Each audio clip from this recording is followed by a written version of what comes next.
Il était une fois un village séparé par une immense rivière. D'un côté, des habitants enfermés dans leurs erreurs, incapables de traverser. De l'autre, une terre pleine de lumière, de paix et de vie. Chaque jour, les villageois tentaient de construire un pont avec leurs propres forces. Des planches de bonnes actions, des cordes de sagesse humaine, mais tout s'effondrait à chaque tentative. Un jour, un homme vint. Il posa une seule poutre, ferme et indestructible, reliant les deux rives. Ce pont, il ne l'a pas seulement construit, il est devenu lui-même le passage. Et ceux qui osèrent marcher sur ce chemin furent transformés à jamais. Ce pont, c'est la croix de Jésus-Christ. Elle n'est pas juste un symbole, mais une puissance qui change les vies. Voici cette vérité sur l'œuvre accomplie de Christ. La croix, c'est le pardon total et la vie éternelle. Jésus a payé le prix ultime pour nos péchés. En lui, nous sommes pardonnés et réconciliés avec Dieu, Colossiens 1. Et plus encore, il nous donne la vie éternelle. Jean 3, 16, car Dieu a tant aimé le monde qu'il a donné son Fils unique, afin que quiconque croit en lui ne périsse point, mais qu'il ait la vie éternelle. La croix, c'est la victoire sur Satan. Jésus a dépouillé les puissances des ténèbres et a triomphé de l'ennemi, Colossiens 2. Nous avons l'autorité en lui. La croix, c'est la guérison.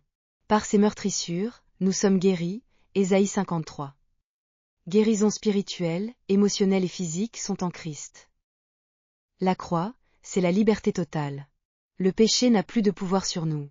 En Christ, nous sommes morts au péché et vivants pour Dieu, Romains 6.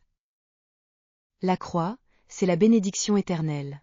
En Jésus, nous sommes bénis de toutes les bénédictions spirituelles, Éphésiens 1. Plus de malédiction, juste la grâce. La croix, c'est un accès direct à Dieu. Le voile du temple a été déchiré.